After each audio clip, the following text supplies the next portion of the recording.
Selanjutnya kita akan simak informasi terpopuler situs cnbcindonesia.com yang menjadi sorotan pasar keuangan dalam Hot News. Kita ke informasi terpopuler yang pertama dari mancanegara. Eropa menemukan inovasi baterai listrik baru. Temuan ini disebut bisa memutuskan ketergantungan akan teknologi daur ulang baterai milik China.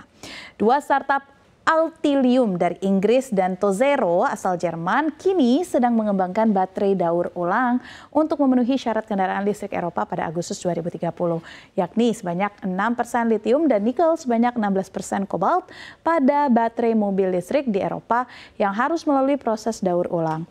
Altilium bekerja sama dengan Tata Motors dari India membuat sel baterai dengan material daur ulang di Jaguar I-Pace.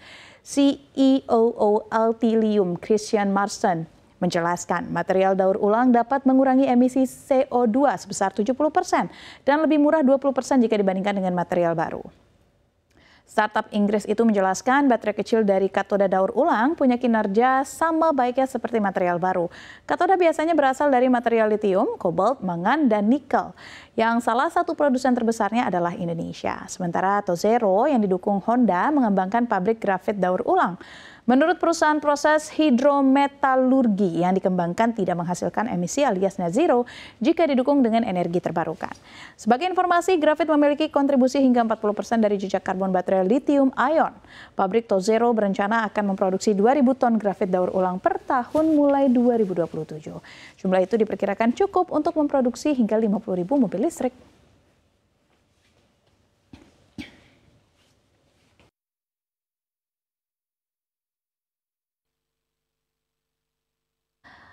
Berita terpopuler selanjutnya, memasuki bulan Maret 2025, Presiden Prabowo Subianto secara resmi telah menetapkan aturan terkait devisa hasil ekspor atau DHE sumber daya alam. Peraturan ini tercatat dalam Peraturan Pemerintah RI Nomor 8 Tahun 2025 tentang devisa hasil ekspor dari kegiatan pengusahaan, pengelolaan dan juga atau pengolahan sumber daya alam. Peraturan pemerintahan ini merevisi aturan DHE SDA sebelumnya, yakni Peraturan Pemerintah 36 Tahun 2023. Dalam kebijakan yang berlaku 1 Maret 2025, kewajiban DHE menjadi lebih ketat. Pelaksanaan pengawasan DHE SDA ini akan dilakukan secara bersama antara Direktorat Jenderal Bea Cukai, Bank Indonesia, dan Otoritas Jasa Keuangan melalui sistem informasi terintegrasi. Bila ada eksportir yang melanggar kewajiban penempatan DHE ini, maka sanksinya berupa penangguhan pelayanan ekspor. Pemerintah pun masih memberikan insentif untuk penempatan DHE sebagaimana yang telah ditetapkan sejak 2024, yaitu berupa tarif PPh 0% atas pendapatan bunga pada instrumen penempatan DHE SDA, di mana instrumen reguler dikenakan tarif pajak 20%.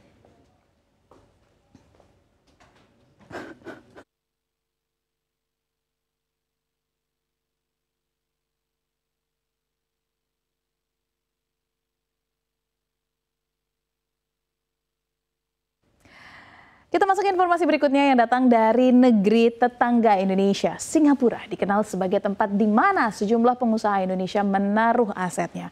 Namun siapa sangka ada sosok pengusaha Indonesia yang memiliki tanah di Singapura hingga seperempat wilayahnya.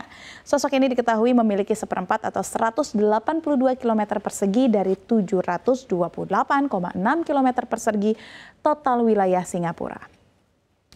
Pengusaha itu bernama Oi Tiong Ham. Pria kelahiran Semarang, pemilik salah satu perusahaan gula terbesar di dunia, Oi Tiong Ham Concern atau OTHC. OTHC adalah konglomerasi bisnis yang didirikan Oi Tiong Ham pada 1893. Awal OTHC bermula dari satu perusahaan bernama Kian Guan yang didirikan oleh ayah Oi pada 1863. Kian Guan awalnya berbisnis properti, tetapi perlahan merambah ke bisnis gula ketika kepengurusan perusahaan jatuh ke tangan Oi. Di tangan Oi inilah Kian Guan mencapai puncak kesuksesan sejak akhir 1880-an berkat modernisasi perusahaan. Oi Tiong Ham sukses memonopoli pasar gula di Jawa, usai sukses membuka perkebunan tebu dan mendirikan pabrik gula skala besar. Dari sinilah dia mendapat akumulasi cuan dan sukses mendirikan kerajaan bisnis bernama OTHC.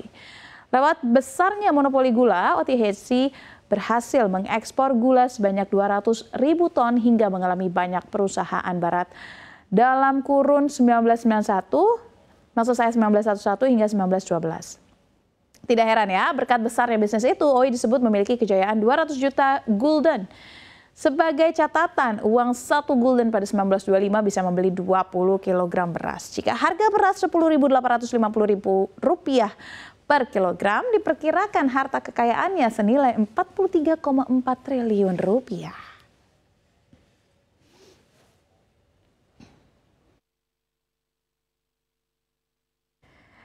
Ya, kita beralih ke informasi terpopuler kali ini dari dalam negeri terkait Kali Ciliwung yang meluap. Akibatnya sejumlah wilayah di Jakarta terendam banjir pada Senin 3 Maret 2025. Hal ini ditegaskan Badan Penanggulangan Bencana Daerah atau BPBD DKI Jakarta, di mana lembaga itu menyatakan terdapat 28 rukun tetangga atau RT di daerah Jakarta Selatan dan Jakarta Timur yang terendam banjir. Kepala Pusat Data dan Informasi atau Kapusdatin BPBD DKI Jakarta, Muhammad Yohan, menjelaskan hingga pukul 4 pagi genangan banjir terjadi di 28 RT, di mana rata-rata wilayah yang terendam berada di bantaran sungai. Banjir sendiri merupakan dampak dari hujan deras di wilayah Puncak Bogor hingga DKI dan sekitarnya sejak hari Minggu. Adapun Bendung Katulampa berstatus siaga 1 pukul setengah 1 pagi. Dan berikut sebaran banjir di 28 RT di Jakarta pagi ini.